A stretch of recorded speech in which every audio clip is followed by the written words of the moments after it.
Clic, cliquetis, sifflement, impact. Encore un clic, cliquetis, sifflement, impact. Un tir toutes les 6 secondes. Pour nous, habitués aux armes automatiques, cela peut sembler lent. Mais pour le monde antique, c'était un rythme qui déchirait la trame même du temps. À une époque où recharger une arme prenait une éternité et où la vie d'un soldat dépendait de mains tremblantes et de muscles fatigués, ce mécanisme fonctionnait avec le rythme froid et impassible d'un métier à tisser, tissant un linceul pour les ennemis. 10 flèches par minute. Tandis qu'un archer ordinaire se tendait seulement vers son carquois pour la seconde flèche, cette machine en envoyait déjà une 3e en vol, perçant boucliers et armures avec une précision chirurgicale. Ce n'est ni de la science-fiction, ni un mythe des jeux vidéo. C'est une merveille d'ingénierie qui existait 2000 ans avant l'invention de la mitrailleuse Gatling à poudre. Cependant, au cœur de cette machine de mort parfaite se cachait un défaut fatal, presque invisible, qui a finalement forcé l'histoire à l'oublier pendant des siècles. Et ce secret, qui explique pourquoi nous ne voyons pas ces machines dans chaque musée, vous ne le découvrirez qu'à la toute fin de notre parcours. Pour saisir la véritable envergure de cette avancée, nous devons nous transporter au IIIe siècle avant notre ère, dans un monde où la guerre de siège était une duel épuisante, douloureusement lente et sanglante. Imaginez l'odeur de la poussière, de la pierre chauffée à blanc et de la sueur de milliers d'hommes, enfermés dans une étreinte mortelle au pied des remparts. À cette époque, l'artillerie existait déjà, mais elle était massive et maladroite. Les énormes machines de lancer requéraient une équipe entière pour les servir.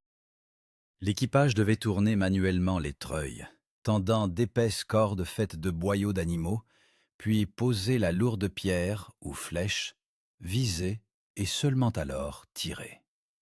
Philon de Byzance, célèbre ingénieur grec, décrivait ce processus dans ses traités techniques comme la principale vulnérabilité de toute armée. Durant les longues minutes de silence entre les salves, l'ennemi avait le temps de traverser l'espace découvert, de dresser des échelles ou simplement de se mettre à couvert. Cette pause entre les tirs n'était pas simplement un retard technique, c'était un espace où la mort guettait les artilleurs. Si l'ennemi s'approchait trop près, l'équipage de la baliste se retrouvait sans défense.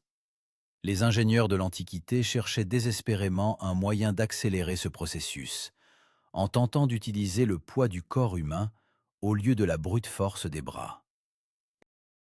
Les guerriers appuyaient la crosse de l'arme contre leur ventre et s'y appesantissaient de tout leur poids pour tendre la corde, utilisant la gravité comme allié. Ce dispositif, qui est devenu le précurseur de toute la technique lourde de tir à l'arc et qui ressemble à un arbalète géant, s'appelait le gastraphétès. Littéralement, ce terme se traduit du grec par arc ventral. Le gastraphétès était plus puissant qu'un arc ordinaire. Il perçait les armures légères. Mais il restait toujours esclave de la physiologie humaine. Les bras du combattant se fatiguaient, la respiration se troublait, et après une dizaine de tirs, la cadence de tir tombait pratiquement à zéro. Le monde antique avait atteint le plafond des capacités humaines. Les muscles ne pouvaient pas travailler plus vite, et les tendons ne se tendaient pas d'eux-mêmes. Mais à Alexandrie, perle du monde hellénistique, l'air était imprégné non seulement de l'odeur de la mer, mais aussi d'ambition qui frôlait la folie. Ici, à l'ombre de la grande bibliothèque et sous la protection de la dynastie des Ptolémées, la guerre se transformait en science. Les Ptolémées dépensaient des sommes colossales en arsenaux, désirant obtenir une supériorité absolue sur leurs voisins. C'est dans cette atmosphère de fièvre intellectuelle que travaillait un homme dont le nom devrait figurer au même rang qu'Archimède et Léonard de Vinci. Il s'appelait Dionysios d'Alexandrie. Les chroniques historiques sont avares de détails sur sa biographie, mais elles ont préservé l'essentiel, sa position et son obsession. Dionysios n'était pas un simple artisan. Il était architecton, ingénieur suprême, combinant les connaissances en mathématiques, physique et arts militaires. Regardant les gastrafètes lents et les lourdes catapultes, il posa une question qui devança la pensée ingénierie de 2 millénaires. Il demanda: peut-on exclure l'homme du processus de rechargement? Dionysios comprit que le problème n'était pas dans la force de tension, mais dans les mouvements superflus. Il lui fallait créer un mécanisme qui alimenterait lui-même les flèches, tondrait lui-même la corde et déclencherait lui-même le tir, transformant le chaos de la bataille en un cycle ordonné. Le projet de Dionysios exigeait une précision qui semblait impossible pour les technologies de l'époque. C'était comme essayer d'assembler une montre suisse en n'ayant sous la main que des outils en bronze et des blocs de bois. Il lui fallait résoudre la tâche d'alimentation en munitions, qui met en échec même les armuriers modernes. Comment faire tomber la flèche dans la rainure de manière parfaitement droite, sans qu'elle se coince et sans qu'elle se déforme dans la fureur du combat? Les plans sur la table de Dionysios commencèrent à prendre une forme qui effrayait par sa complexité même les maîtres expérimentés de l'arsenal. Au lieu des leviers et cordes habituels, sur le parchemin apparaissaient des roues dentées et des transmissions par chaîne, des éléments que le monde associe habituellement à la révolution industrielle du XIXe siècle, et non aux sandales et tuniques de l'Antiquité. L'ingénieur alexandrin se préparait à défier la nature même de la guerre, en créant une machine qui ne connaissait ni fatigue, ni pitié, ni raté. Et le premier pas vers ce monstre de fer passait par l'invention d'une mécanique fondamentalement nouvelle, à laquelle personne avant lui n'avait osé seulement penser. Dans la pénombre des ateliers alexandrins, où l'air était épais de l'odeur du bronze chauffé à blanc et de la sciure de cèdre, naissait quelque chose qui contredisait toute la logique du monde antique. Dionysios renonça aux cordes habituelles, qui s'étiraient et se rompaient, et tourna son regard vers le métal. Il conçut la première chaîne plate de l'histoire de l'humanité, dont les maillons s'assemblaient avec la précision d'un bijou de joaillier, mais possédaient la solidité d'une chaîne de navire. C'était le cœur de la bête, la colonne vertébrale de fer, qui devait transformer les secousses chaotiques en un mouvement fluide et continu. Philon de Byzance, qui nous a laissé une description détaillée de cette merveille dans son ouvrage « La Bellopoeika », notait avec admiration que chaque maillon était forgé individuellement pour s'insérer parfaitement dans les gorges de la roue conductrice. Pour comprendre le génie de cette conception, il faut imaginer un entraînement de vélo moderne, mais agrandi et créé 2000 ans avant le premier vélo. En tournant la manivelle, le soldat mettait en mouvement cette chaîne infinie qui poussait en avant et tirait en arrière l'élément clé de tout le système, remplaçant les mains de l'homme. La partie mobile du lit, qui glissait d'avant en arrière pour tendre la corde, s'appelait la diostra. Dans une baliste ordinaire, la diostra était déplacée manuellement, perdant de précieuses secondes en fixation et vérification. Mais dans la machine de Dionysios, elle devint l'extension d'un mécanisme unique. La diostra allait et venait, comme la navette d'un métier à tisser démentiel, et chaque mouvement signifiait la mort pour quiconque se trouverait sur la ligne de mire. Mais la mécanique de cocking en elle-même n'était que la moitié de la solution, car il fallait encore placer la flèche dans la rainure. Et c'est là qu'entrait en jeu un élément qui nous semble banal, mais qui représentait pour l'Antiquité un véritable bond en avant. Au-dessus de la diostra, l'ingénieur plaça une boîte en bois, un entonnoir dans lequel on chargeait à l'avance 19 ou 20 lourds carreaux. C'était le prototype du chargeur de cartouches moderne, utilisant la force la plus fiable de l'univers, la gravité.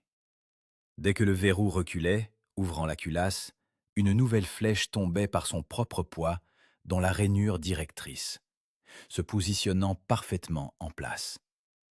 Le doigt de fer, appelé cam, la poussait délicatement en avant, excluant toute possibilité de déformation ou de blocage. ce qui avait été le fléau éternel de tous les systèmes à cadence rapide jusqu'au XXe siècle même. Cependant, cette symphonie de bois et de métal exigeait des matériaux de qualité suprême. Le bois ordinaire ne convenait pas pour des mécanismes soumis à de telles charges monstrueuses. Aussi utilisait-on des essences rares d'if et de chêne, trempées dans l'huile et séchées pendant des années. Le bronze pour les engrenages et la chaîne coûtait des sommes fabuleuses, comparables au salaire d'une cohorte entière de légionnaires pour un mois de service. La création d'un seul polybole revenait à la trésorerie des Ptolémées à une somme suffisante pour construire un petit navire marchand ou équiper complètement un escadron de cavalerie lourde. C'était un jouet de roi, une technologie qui devançait son époque économique, mais son efficacité promettait de rentabiliser n'importe quel coût. La machine devait fonctionner comme une horloge. La rotation du treuil tendait la corde, un crochet spécial appelé griffe l'accrochait, la tirait en arrière jusqu'au bout, et au même instant, le tambour rotatif libérait le chien. Le soldat posté au treuil pouvait même ne pas regarder le champ de bataille, sa tâche se limitant à tourner la manivelle à vitesse régulière, se transformant en moteur vivant. Les calculs des reconstructeurs modernes montrent que l'effort sur la manivelle était considérable, mais tout à fait à la portée d'un seul homme entraîné, ce qui permettait au second membre de l'équipage d'alimenter continuellement le chargeur en flèche. Mais même dans les murs de l'atelier, où tout était ajusté au millimètre, les ingénieurs savaient que le monde réel était plein de boue, de poussière et d'imprévus. Le principal ennemi de la mécanique complexe n'était pas l'acier ennemi, mais le sable et la déformation des matériaux sous l'effet de l'humidité. Dionysios avait prévu cela aussi, en protégeant les nœuds clés par des capots. Mais restait la question de la fiabilité des ressorts qui donnaient à la flèche sa puissance meurtrière. Ces ressorts, torsadés à partir de tendons d'animaux ou de cheveux de femmes, s'appelaient torsions. Contrairement à l'arc, où l'énergie s'accumule dans la flexion des branches, ici, toute la puissance se tapissait dans des faisceaux serrés de fibres qui, une fois tendus, cherchaient à se dévider en sens inverse à une vitesse monstrueuse. Les torsions étaient le moteur de cette machine de mort, et leur fabrication était un art flirtant avec la magie. Les tendons devaient provenir uniquement d'animaux spécifiques, de préférence de cerfs ou de taureaux, et seulement du cou, où ils étaient les plus élastiques. La moindre erreur dans la tension des faisceaux gauche et droit faisait partir la flèche de travers, et la machine elle-même pouvait se disloquer sous les vibrations. Quand le dernier boulon fut serré, et la chaîne lubrifiée avec de l'huile d'olive épaisse, une nouvelle problème logistique se posa devant les créateurs. Cet automatique était lourd, pesait des centaines de kilogrammes et requérait un transport soigné. Contrairement aux catapultes simples, qui pouvaient être démontées et remontées sur place, le polybole nécessitait un réglage d'usine qu'il ne fallait pas perturber par les secousses sur les routes caouteuses. Son chargement sur la charrette rappelait le transport d'une statue précieuse et non d'une arme militaire. Des unités d'élite furent affectées à la garde du convoi transportant l'arme secrète. Car si les plans ou la machine elle-même tombaient entre les mains de l'ennemi, l'équilibre des forces dans la région pouvait s'effondrer en un instant. La colonne se mit en route vers les frontières, là où la théorie devait passer l'épreuve du sang. Et personne, pas même Dionysios lui-même, ne pouvait garantir que son enfant mécanique ne s'étoufferait pas dans le premier vrai combat. Le grondement des roues cerclées de fer s'arrêta soudain, cédant la place à la respiration lourde et rauque des hommes et des mules. Le soleil était au zénith, transformant le polygone en une poêle chauffée à blanc, où l'air tremblait au-dessus du sable, déformant les contours des cibles lointaines. Devant les ingénieurs et les officiers militaires se posait une tâche comparable à celle d'installer un piano de concert au milieu d'un marais. Il ne s'agissait pas seulement de décharger la machine, mais de lui assurer une plateforme parfaitement nivelée. Le moindre décalage de l'affût, même de quelques degrés, signifiait que le système de chargement des flèches le plus complexe se bloquerait, transformant le miracle technologique en un tas de ferraille inutile. Le poids de la structure avec son affût atteignait presque 400 kg, et chaque mouvement requérait les efforts synchronisés d'une dizaine d'hommes, dont les sandales s'enfonçaient dans le sol meuble. C'était le moment de vérité, quand les plans se confrontaient à la dure réalité de la gravité et du frottement. Les sources antiques, en particulier les ouvrages de Philon, indiquent que de telles machines appartenaient à la classe des armes à tension à tir direct, nécessitant un réglage de joaillier sur position. Pour décrire ce type d'arme, les ingénieurs antiques utilisaient le terme eutyton. Ce mot signifie littéralement « tirant droit » et désigne la classe des machines de lancer à deux bras, destinées exclusivement au tir rasant de flèches ou de carreaux, par opposition aux palintons qui lançaient des pierres en trajectoire lobée. L'eutyton était le fusil de sniper de son époque, un outil de frappe précise et non de destruction de zone. Le polybol était le sommet de l'évolution des eutytons, mais sa complexité devint son premier ennemi dès l'étape de l'installation. À peine la machine fut-elle fixée sur la plateforme de bois qu'apparut la première problème imprévu, dont les plans étaient muets. La poussière fine et omniprésente, soulevée lors du déchargement, commença à se déposer sur les chaînes et les engrenages graissés. Pour un scorpion ordinaire ou une catapulte, cela n'aurait eu aucune importance. Les jeux entre les pièces y étaient de l'épaisseur d'un doigt. Mais ici, où les dents des engrenages devaient s'insérer dans les gorges de la chaîne avec une précision millimétrique, les grains de sable se transformaient en papier de verre, menaçant d'user le bronze tendre en quelques heures de fonctionnement. Les mécaniciens durent improviser d'urgence des écrans de tissu pour protéger les entrailles de la machine du vent, rappelant des médecins pratiquant une opération en conditions de campagne. Lorsque les préparatifs furent achevés, un silence s'installa, rompu seulement par le grincement des cordes sous tension. À 300 mètres devant, une distance où le visage d'un homme devient une tache floue, des boucliers de bois recouverts de cuir cru et de plaques de bronze avaient été dressés. C'était l'imitation d'une infanterie en approche, d'une formation serrée, habituellement invulnérable aux tirs isolés. L'opérateur, un homme robuste aux mains calleuses, se posta au treuil. Son assistant souleva la caisse de munitions et versa la première salve de carreaux dans l'entonnoir de chargement. Le bruit des flèches tombant ressemblait au cliquetis d'ossements jetés par la main du destin lui-même. Le premier tour de manivelle fut laborieux. La chaîne se tendit dans un tintement de métal contre métal, et la diostra avança. Clic de l'accrochage. Mouvement inverse. À chaque rotation du treuil, la tension montait non seulement dans les torsions, mais aussi chez les observateurs. Soudain, retentit un claquement sec et net, et la première flèche disparut, se muant en une ligne floue dans l'air. Mais l'opérateur ne s'arrêta pas. Il continua de tourner le treuil sans regarder le résultat.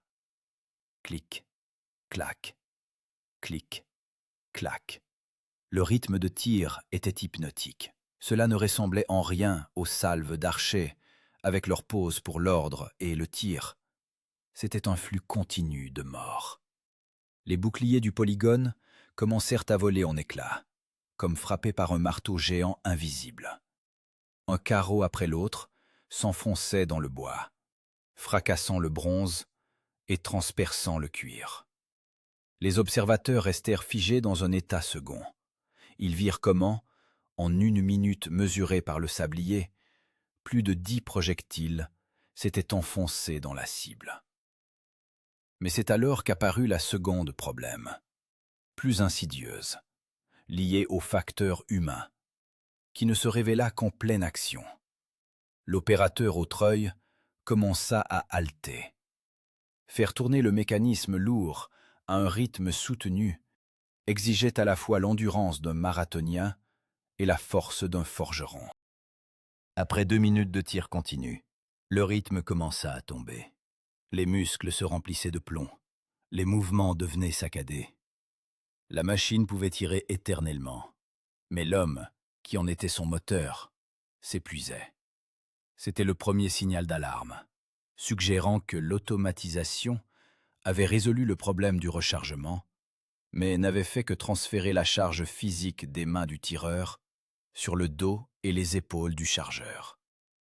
Cependant, lorsque la fumée due au frottement se dissipa et que la poussière retomba, la commission s'approcha des cibles et vit ce qui les fit oublier la fatigue des soldats. La précision des tirs était terrifiante. Toutes les flèches s'étaient regroupées dans un cercle de diamètre pas plus grand qu'1 mètre. Cela signifiait que le polybol ne se contentait pas de tirer souvent. Il pouvait méthodiquement détruire un point précis dans la formation ennemie, perçant littéralement un passage dans le mur de bouclier.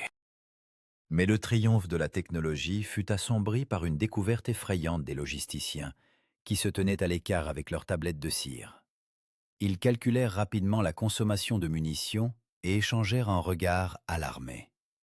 Cette machine dévorait les flèches à une telle vitesse que l'intendant standard d'une légion se viderait en 1/2 heure de combat. Personne dans le monde antique n'était préparé à une telle voracité de la guerre. Et cela posait au commandant une question à laquelle il n'avait pas encore de réponse. Où trouver tant de carreaux de qualité au milieu du désert hostile? Et pendant ce temps, à l'horizon, pointait déjà une vraie guerre, où les cibles ne seraient pas en bois, et elles riposteraient. L'aube au-dessus du rempart était teintée non pas de rose, mais des tons boueux et grisâtres de fumée et de poussière. En bas, au pied du bastion, une mer de casques ennemis ondulait comme du mercure vivant, prête à submerger les fortifications. C'était ce moment précis pour lequel le polybol avait été créé. Non pas des tirs au polygone sur des planches, mais le chaos sanglant d'un véritable assaut. L'équipage de la machine, posté sur une plateforme spécialement renforcée, vit un groupe d'ingénieurs se détacher de la masse principale des troupes, poussant devant eux des constructions étranges et oblongues, ressemblant à d'immenses chenilles en bois. L'ennemi était intelligent et ne comptait pas exposer ses hommes aux flèches. Il prévoyait de s'approcher au plus près du mur sous couvert, pour commencer un sap ou opérer avec un bélier, se trouvant dans l'angle mort des archers ordinaires. Ces couloirs mobiles, recouverts de peau crue pour protection contre le feu, s'appelaient vineae. La vinea représentait un auvent à ossature légère sur roue qu'on pouvait relier les uns aux autres, créant un tunnel sécurisé, droit, jusqu'aux portes ennemies. Pour un tireur solitaire ou même un scorpion, la vinea était une cible difficile. Les flèches coinçaient dans les boucliers tressés ou ricochaient sur le toit incliné, et la longue recharge permettait aux ennemis de remplacer rapidement les sections endommagées. Mais aujourd'hui, les règles du jeu avaient changé. Le commandant de l'équipage, un centurion avec un œil bandé d'un chiffon sale, donna le signal, et le cœur de fer du polybol se mit à battre dans son rythme mortel. Le premier carreau frappa le toit de la vinea de tête, fendant la planche. Les copeaux n'eurent pas le temps de toucher le sol, que le second s'y enfonça, puis le troisième et le quatrième. Le bruit des impacts se fondit en un craquement unique, rappelant le son de branchages secs broyés sous le pied d'un géant. Une baliste ordinaire aurait donné aux ingénieurs à l'intérieur de la vinea le temps d'évaluer les dégâts et de soutenir le toit avec des boucliers. Le polybol ne leur laissa même pas le temps de respirer. 10 carreaux lourds par minute transformèrent l'auvent protecteur en passoire, puis se mirent à broyer les hommes qui s'y cachaient. Les historiens antiques, décrivant de telles scènes, soulignaient que le plus terrifiant n'était pas le nombre de tués, mais l'effet psychologique de la continuité.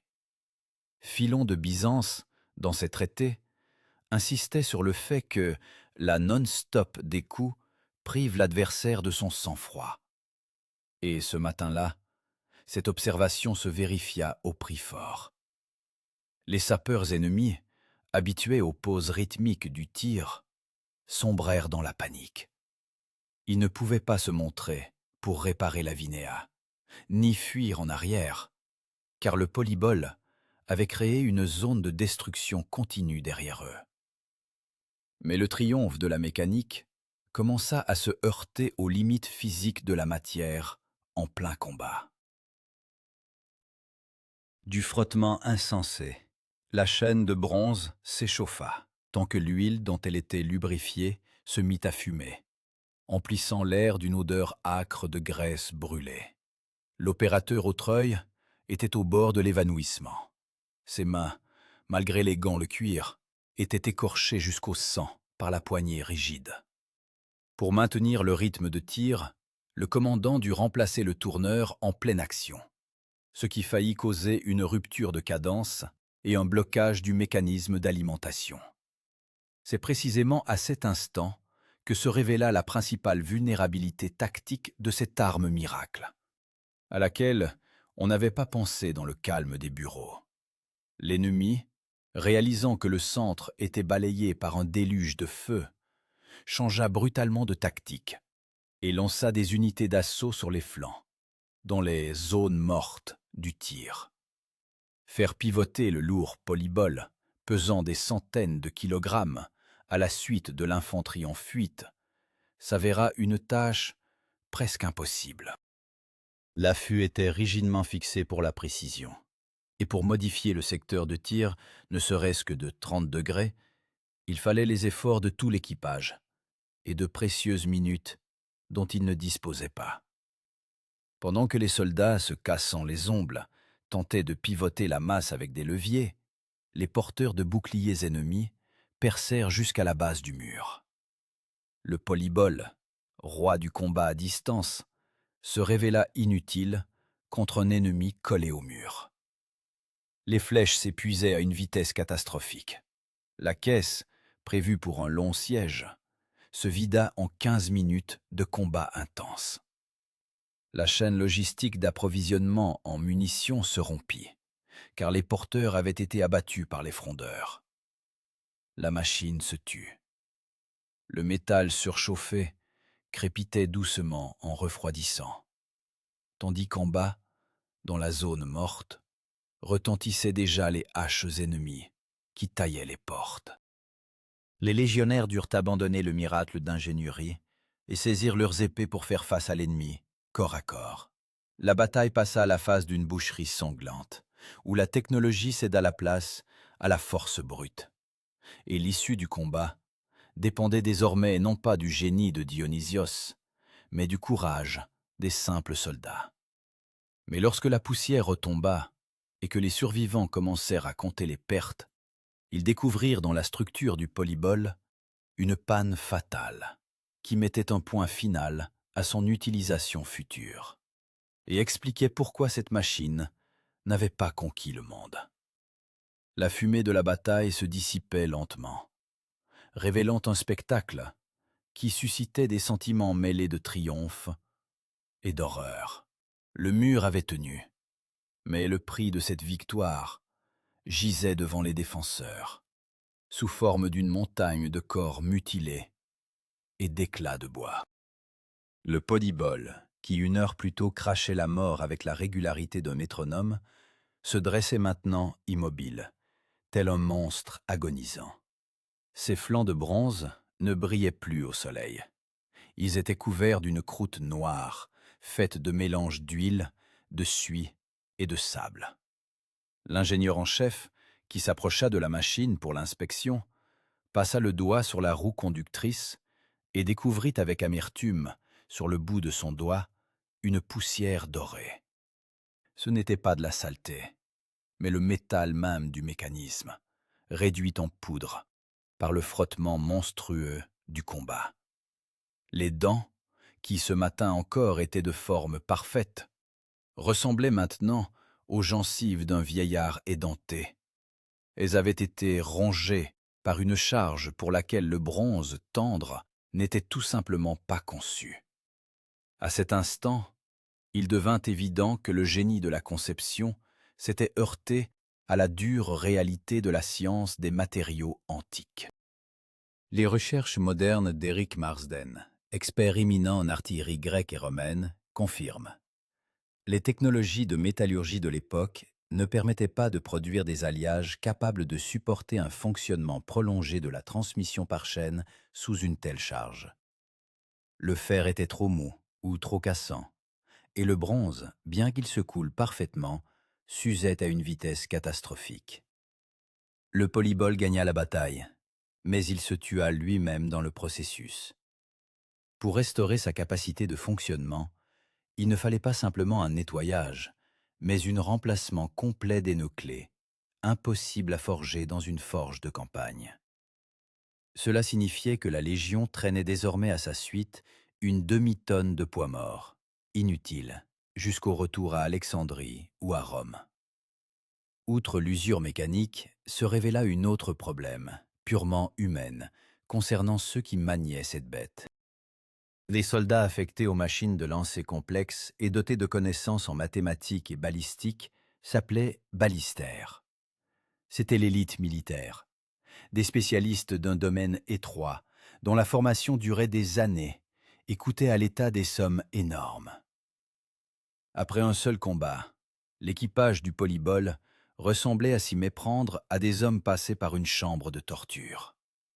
Dos déchiré, épaules déboîtées, et épuisement physique total, dû à la rotation continue du treuil. Un légionnaire ordinaire pouvait se reposer après la bataille, mais le ballistère, dont les mains tremblaient d'épuisement excessif, devenait inutile comme tireur pendant plusieurs jours. La perte de capacité de combat de l'équipage, due à la fatigue, s'avéra non moins critique que la panne de la machine elle-même. Mais le plus terrible surprise fut réservé par la logistique, cette veine invisible de la guerre, par laquelle coule le sang de l'armée. L'intendant, qui comptait les réserves restantes, se prit la tête à deux mains. En 1 heure de combat, le polybol avait tiré autant de projectiles qu'une cohorte ordinaire d'archers en dépensait en 1 semaine de siège. Mais le problème n'était pas seulement dans la quantité, mais dans la qualité. Pour l'alimentation automatique, il fallait des carreaux parfaitement droits et standardisés. La moindre déviation dans l'épaisseur du fût ou la courbure des empennes faisait que la flèche se coinçait dans la rainure d'alimentation, bloquant le mécanisme de manière irréversible. Dans un monde où chaque clou était forgé à la main, obtenir une standardisation complète des munitions était impossible. La machine était capricieuse comme une princesse. Elle refusait de tirer des flèches ennemies capturées ou celles fabriquées par des artisans locaux. Elle exigeait ses propres munitions, produites sur gabarit dans les ateliers de la capitale. Sur le bureau du légat reposait un rapport rédigé dans le langage sec des chiffres, mais derrière chaque chiffre se tenait un verdict. Efficacité, époustouflante. Puissance létale, mortelle. Fiabilité, nulle. Coût d'un tir, prohibitif. La machine de guerre romaine, célèbre pour son pragmatisme, se trouvait face à un choix. Continuer à financer cette arme miracle qui se brisait après une seule bataille et réclamait des flèches uniques, ou revenir aux onagres et scorpions simples, fiables et bon marché. Les Romains étaient de grands ingénieurs, mais encore plus de grands comptables de la guerre. Ils comprenaient que l'Empire se construisait non pas avec des prototypes uniques, mais avec des armes massives, bon marché et fiables, qu'on pouvait mettre entre les mains d'un paysan d'hier. Le polybol était une Ferrari dans un monde où l'on avait besoin de tracteurs. Il avait devancé son temps de millénaires, mais c'est précisément cela qui fut son malédiction. Cependant, l'histoire réservait à cette invention un dernier tournant, final. On aurait pu penser que les plans devaient être brûlés et les pièces refondues, mais l'idée de la mort automatique était trop séduisante pour disparaître sans trace. Elle se retira dans l'ombre, se terra dans les rouleaux poussiéreux des bibliothèques, pour refaire surface des siècles plus tard, dans l'endroit le plus inattendu, et apporter la réponse à la question qui tourmente les historiens jusqu'à aujourd'hui. Pourquoi, ayant entre les mains la technologie d'une mitrailleuse, Rome n'a-t-elle jamais lancé la révolution industrielle? La réponse à cette question réside non dans la mécanique, mais dans la psychologie des hommes de cette époque. Et elle vous fera voir d'un œil nouveau ce que nous appelons progrès. Les rouleaux portant les plans de Dionysios se couvraient de poussière sur les étagères de la bibliothèque d'Alexandrie, tandis que les engrenages de bronze uniques furent probablement refondus en pièces de monnaie ou en ornements pour chars. L'histoire du polybol s'acheva non par une explosion retentissante, mais par un oubli silencieux. Et cette fin recèle la leçon la plus amère pour toute l'humanité. Nous avons l'habitude de penser que le progrès est une ligne droite ne montant que vers le haut. Mais le destin de la mitrailleuse antique prouve que la technologie peut devancer son temps, au point de devenir inutile, voire néfaste pour la société qui l'a engendrée. Les Romains et les Grecs renoncèrent à la production de masse de ces machines, non parce qu'ils étaient stupides, mais parce que leur économie fonctionnait avec un carburant tout à fait différent, moins cher que n'importe quel bronze et plus fiable que n'importe quel ressort. Ce carburant s'appelait le travail des esclaves, et la conception même du rapport à la force de travail était définie par le terme romain cruel mais précis, instrumentum vocal. Varron, savant encyclopédiste romain, divisait les instruments de travail en 3 types: muets, les charrettes; mugissants, les bœufs; et parlants, les esclaves. À quoi bon dépenser une fortune pour créer un mécanisme des plus complexes, nécessitant entretien, huile et ingénieurs, si l'on pouvait acheter une dizaine de frondeurs dont on se fichait de perdre en combat? Le polybol était la solution à un problème que Rome n'avait simplement pas. Il économisait l'effort humain dans un monde où la vie humaine valait moins cher qu'une bonne épée.